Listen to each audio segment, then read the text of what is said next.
이익이 된 친족의 아내를 자기의 아내로 데려가는 친족으로서의 책임을 수행하는 사람이 행할 사명입니다. 즉 어떤 사람이 가난해져서 유산으로 받은 밭을 다른 사람에게 팔았을 때 가까운 친족 중에서 나서서 그 밭을 다시 되돌려 사서 본래 주인의 소유권을 회복시켜 주는 경우입니다. 친족으로서의 책임을 수행하는 자, 이 뜻으로 기업 물을 자라고 깨닫는 것이 가장 적절한 표현입니다. 대신 자녀를 낳아주는 의미와 대신 땅을 사는 자입니다. 오늘 본문의 7절 8절에 옛적 이스라엘 중에는요, 모든 것을 다시 물으거나 내가 저 사람에게 가난해서 내 밭을 팔았는데 내가 그 밭을 다시 사기 위해서는 돈을 주고 물고 다시 그 밭을 사는 거, 이렇게 여러분 모든 것을 물으거나 교환하는 일을 확정하기 위해서는 옛적 이스라엘 중에는 신을 벗어서 이웃에게 주는 관례가 있었다고 본문 7절 8절에 써 있습니다. 이게 무슨 말이죠? 신을 벗는다는 것은 우리의 경우로 말하면 옛날에 한국에 도장을 찍거나 우리가 지금 하는 서명하는 거 있죠? 사인하는 것을 말합니다. 기업 물을 자는 신을 벗어서 보아스에게 주며 나는 기업을 물으지 않을 테니 보아스 네가 기업을 물으라고 했습니다. 여러분, 이렇게 기업을 물으지 않으면 자신의 자녀 끄셔야 돼요. 죄송합니다.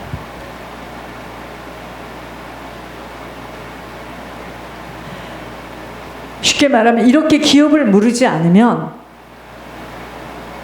자기가 사회적인 책임을 회피하는 것이나 이게 법적으로는 죄가 안 돼요.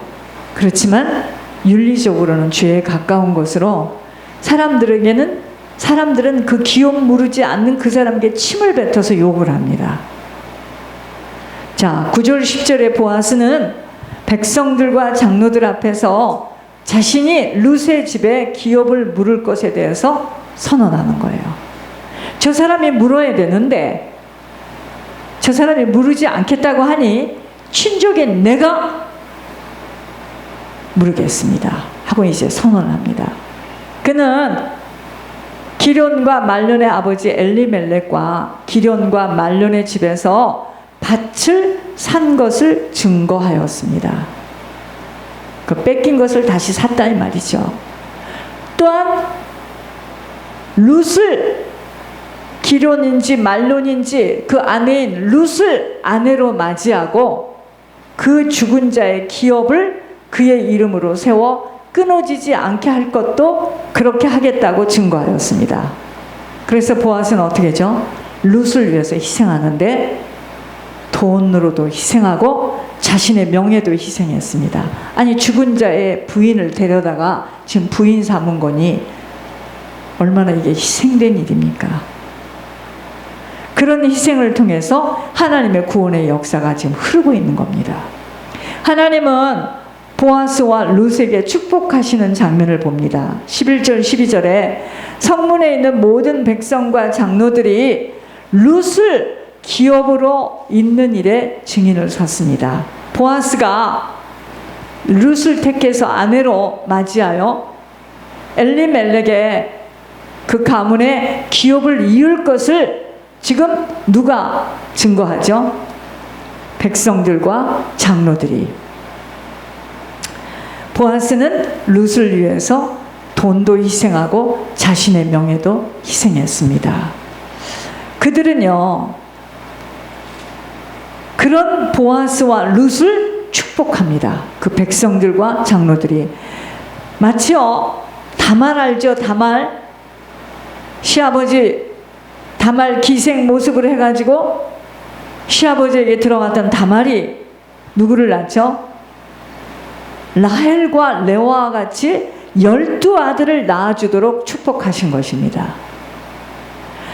라헬과 레아는 자녀의 복을 많이 받아서 12아들을 낳은 여자들이에요. 그들에게서 12지파가 태어나도록 기도한 것입니다. 그런 것처럼 기업을 물은 보아스 또한 에브라임, 예루살렘, 베들레헴에서 유명하게 되어지도록 축복하는 겁니다. 지금 유다가 누구죠? 다말의 시아버지예요.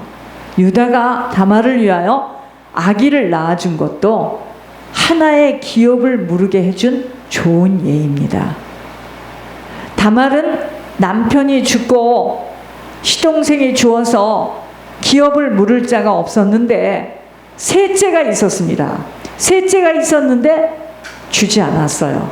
유다가 셋째가 있었는데 남편으로 주지 않으니까 다말은 기생의 복장을 하고 시아버지와 자면서 길거리에 서가지고 지금 유다가 그 여자 속으로 들어가는데 그게 자기 며느리예요. 시아버지가 기업을 무르도록 한 것입니다. 다말이 시아버지와 자면서 시아버지 유다가 기업을 무르도록 하게 한 다말.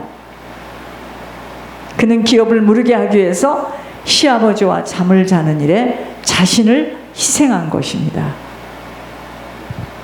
그래서 12절에 다말이 유다에게 낳아준 베레스의 집과 같이 되기를 누구에게 바란다고 합니까? 지금 보아스가 남의 아내, 죽은 아내를 데려다가 지금 부인으로 삼는 거. 그리고 그 엘리멜렉이 죽어서 잃어버렸던 땅, 결국 나오미가 잃어버린 거죠. 그 땅을 다시 지금 찾아오는 것. 예수님은요, 우리가 지금 우리의 기업을 무르는 예수 그리스도를 바라봐야 돼요. 여러분, 기업을 무르는 것에는 반드시 뭐가 따른다? 희생이 따라요. 예수님은 우리를 위하여 값으로 대신 치러주셨습니다. 우리는 룻이 남편 엘리멜렉과 함께 땅을 잃어버렸던 것처럼 죄로 인하여서 사단에게 우리 생명을 잃어버리게 된 것입니다. 죄로 인하여 죽음으로 생명이 끊어지게 된 것입니다. 그러나 예수님은 십자가에서 생명의 값을 치르시고 우리의 생명을 핏값으로 사서 대신 찾아주신 거예요. 그래서 우리가 죽을 수밖에 없던 자들입니다. 주님이 그래서 우리를 대신하여 핏값으로 우리 생명을 찾아주시고 우리의 명예를 회복시키기 위해서 십자가에서 그 무서운 고난을 치르신 겁니다. 예수님이 우리의 죄를 위하여 죽으시고 다시 부활하셔서 우리에게 새 생명이 되어 주시니 우리가 새로운 피조물이 된 겁니다. 그러므로 너희 아비 마게에서 났던 우리들이 막혔던 담이 끊어져서 이 생명이 지속적으로 지금 흐르게 된 겁니다. 예수님이 우리의 기업을 물어주신 것은 큰 은혜입니다. 그래서 우리가 정말 그런 은혜를 받은 자라면 하나님께 빚을 갚아가는 이것이 곧 복음을 전하는 것은 바로 주님을 위하여, 주님이 나를 위하여 희생하신 것처럼 내가 내 가족, 내 남편, 내 부인, 내 자녀, 내 친지들을 위하여서 대신 생명의 희생을 치르는 것입니다. 이게 중보회개자의 사명이에요. 이 깊은 뜻을 이해해야 합니다. 중보회개 대상자들의 죄값을 대신 치르는 것입니다. 여기에는 뭐가 따라요? 희생이 따라요.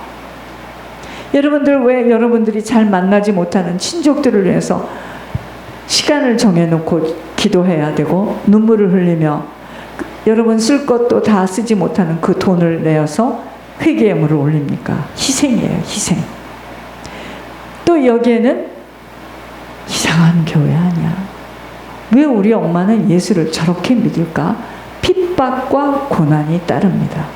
그러나 그 중보 회개자의 대상들을 통해서 우리가 기도할 때 그분들의 생명이 회복되어서 점점 그들은 몰라요. 기도하게 되면 어떡하죠? 그들의 생명이 다시 자라게 됩니다. 보아스가 기업을 물었을 때 잃어버린 엘리멜렉의 땅,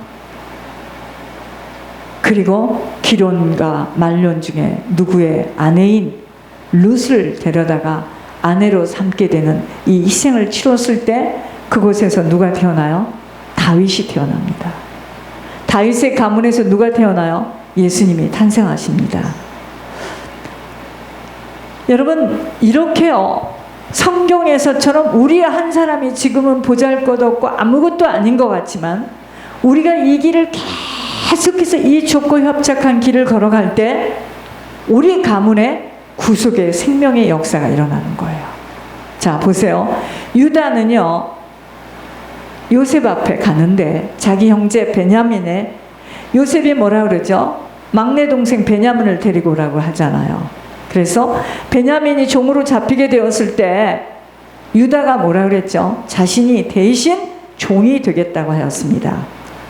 하나님은요, 며느리와 잠을 자고 동생을 판 유다를 메시아의 조상으로 주신 것입니다. 하나님은 아직도 지금 이 세상에 기업 물을 자를, 믿지 않는 자들의 기업 물을 자를 지금 찾고 계시는 거예요. 13절에서 15절에 보아스가 룻을 맞이하여서 아내로 삼았습니다.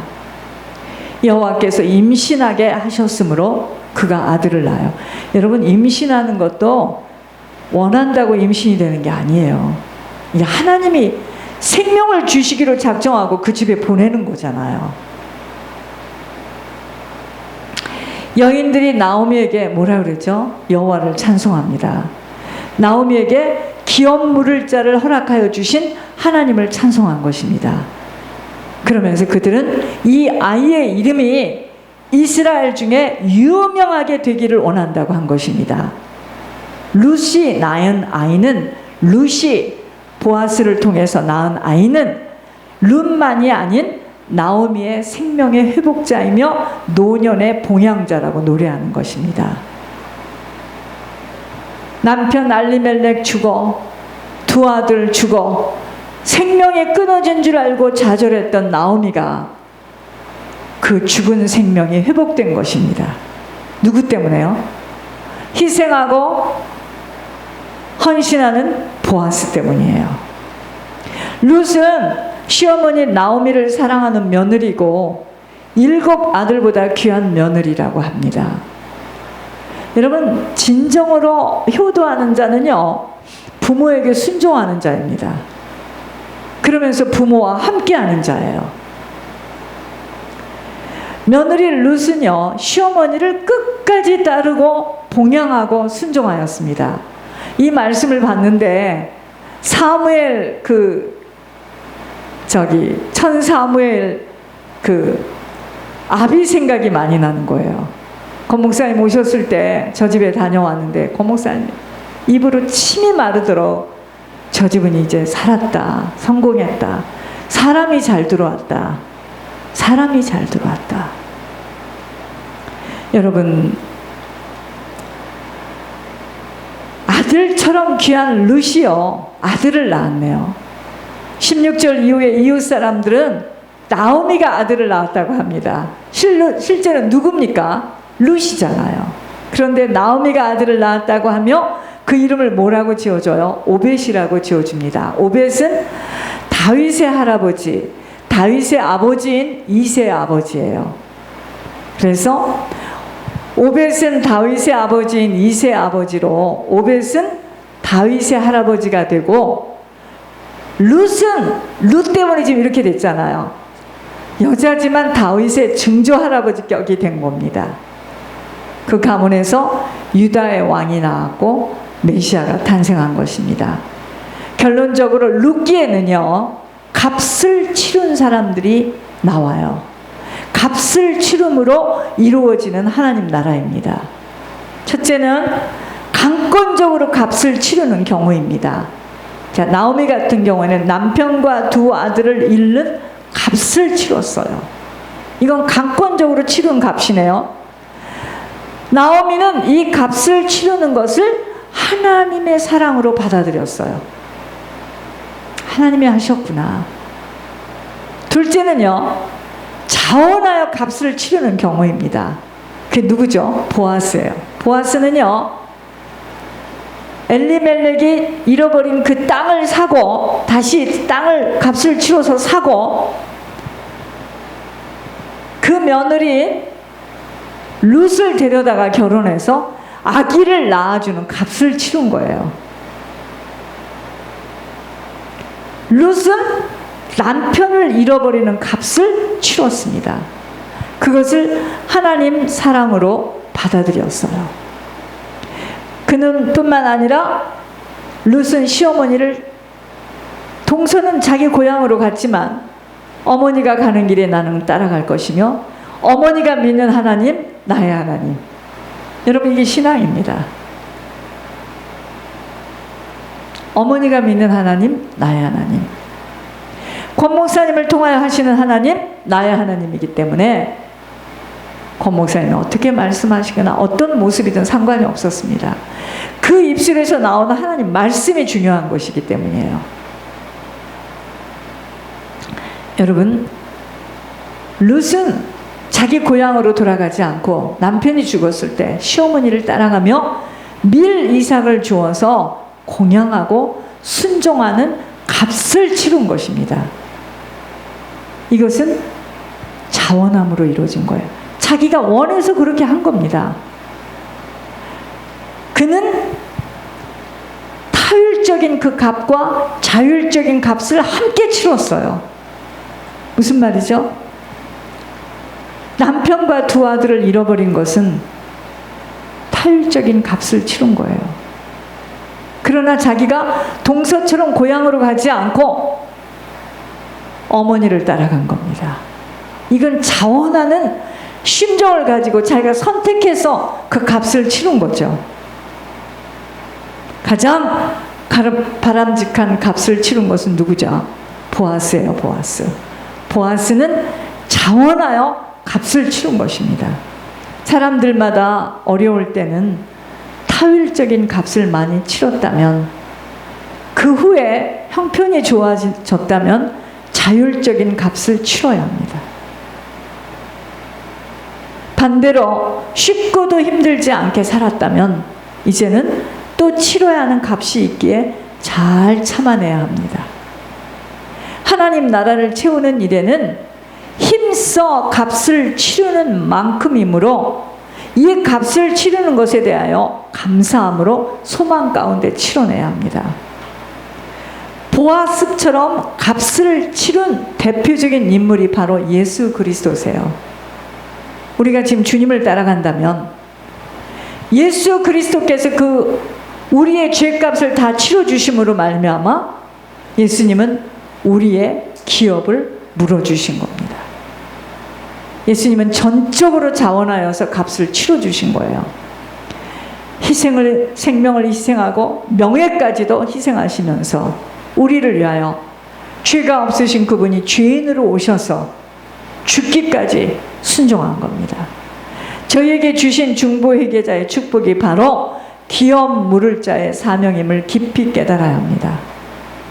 눈물로 기도하며 중보회개하고 예물로 헌신 희생하는 것이 바로 값을 치르는 자세예요. 저 이거 가지고 논문 쓸 겁니다. 중보회개자의 축복이라는 건 어마어마한 거예요. 우리들에게 힘들고 어렵고 내 뜻대로 되어지지 않게 하시는 것은, 잘 들으세요, 희생을 하게 하심으로 하나님 나라의 기업을 주시고자 하시는 거예요. 그래서 그렇게 공부하고 싶어하는 사람 공부하지 못하도록 막아주셨고, 여러분 중에 그렇게 대학교를 가고 싶어도 대학교를 갈 수 없도록 집안 사정 여러 가지 것이 막아줬고,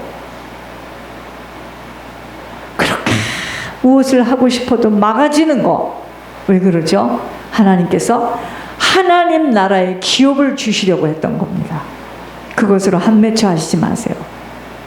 건강으로 어려움을 허락하심에 지금 그 건강으로 어려움이 온 것은 하나님 사랑으로 받아들인다면, 예수님을 믿고 변화되어 주님께로 돌아만 온다면 구원에 이르게 하시기 위해서 값을 치르게 하시는 것으로 받아들여지는 깨달음 속에 축복의 길로 들어서지만 사람들은 어려운 일이 오고 힘들어지면 내가 저주받았구나, 내가 재앙 속에 빠졌구나, 그러지 않습니다. 예수님이 우리를 위하여 희생하심으로 우리의 생명이 회복된 것처럼 주님을 따라가는 인생이라면, 우리가 주님을 예수 따라가며 찬양한다고 따라가는 게 아니에요. 주님을 따라가는 인생이라면 다른 사람의 구원을 위해서 기업 물을 자로 살아감이 바른 자세예요. 그러니까 사실요, 예수님을 믿는 것은 누구 말 맞다나 그 사람 모르고 하는 이야기인데 그게 성령의 음성입니다.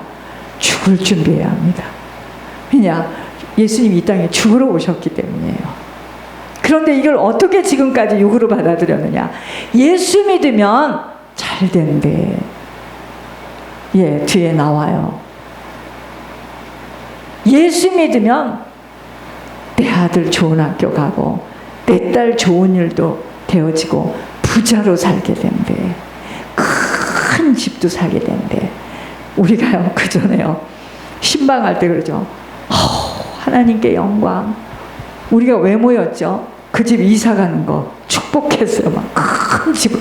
하나님께 영광. 무슨 하나님께 영광이냐? 하나님 눈물을 흘립니다.